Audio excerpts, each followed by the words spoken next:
As Nnanna lay on his bed, weak and frail, he called for Adaku, his wife.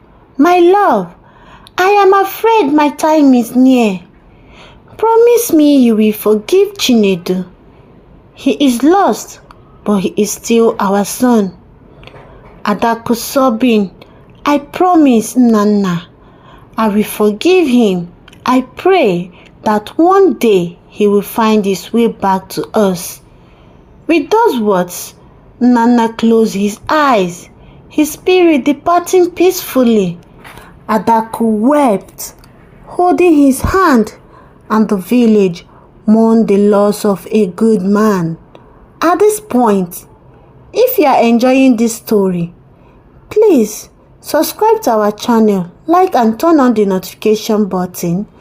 Subscription helps our community grow. Back in the city, Amara received a letter from the village. Her hands trembled as she opened it, reading the heartbreaking news of Nnanna's death. "No, it can't be," she shouted.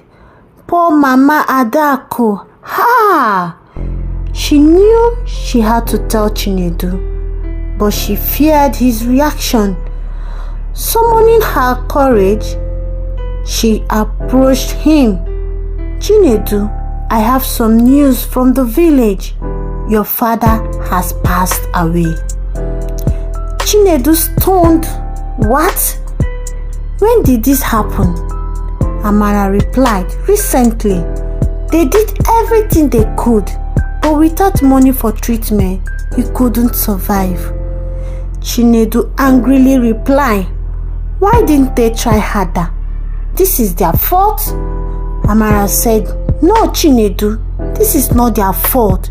They begged you for help, but you refused. You need to understand." Chinedu was filled with anger and denial, refusing to accept responsibility for his father's death. Amara watched as Chinedu walked away, his heart hardened. She prayed for him, hoping that he would one day realize his mistakes and seek forgiveness. Amara was deep troubled by Chinedu's reaction.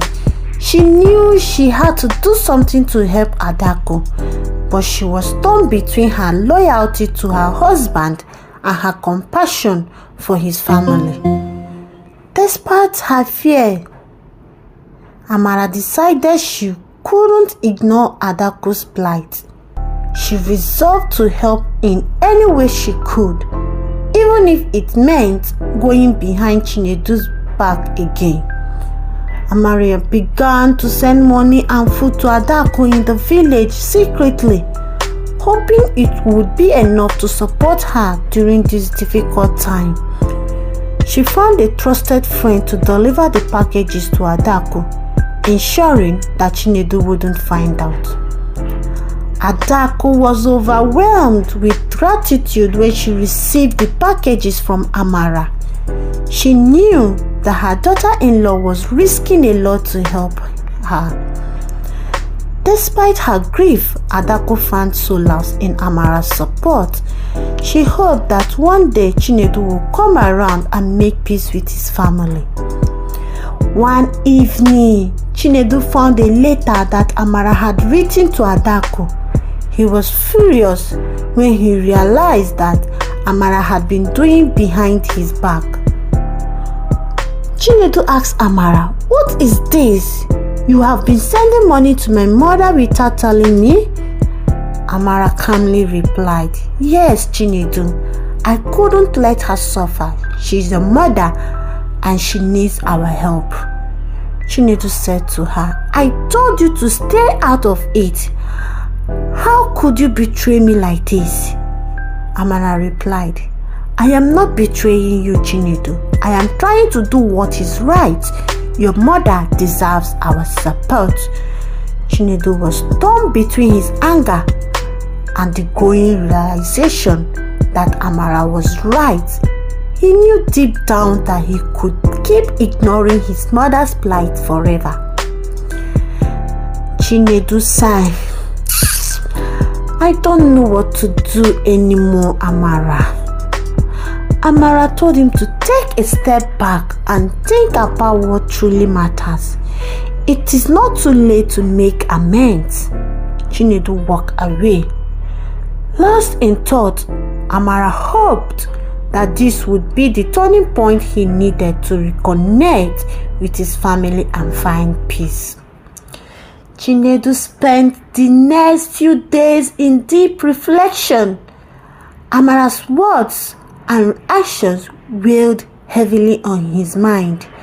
He realized that his anger and pride had blinded him to the suffering of his family. He thought about his father's death and the pain his mother must be enduring alone in the village.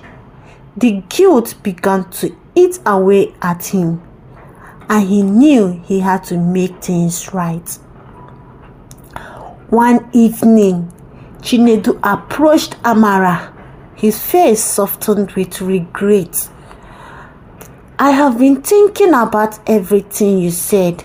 I realize now that I have been wrong.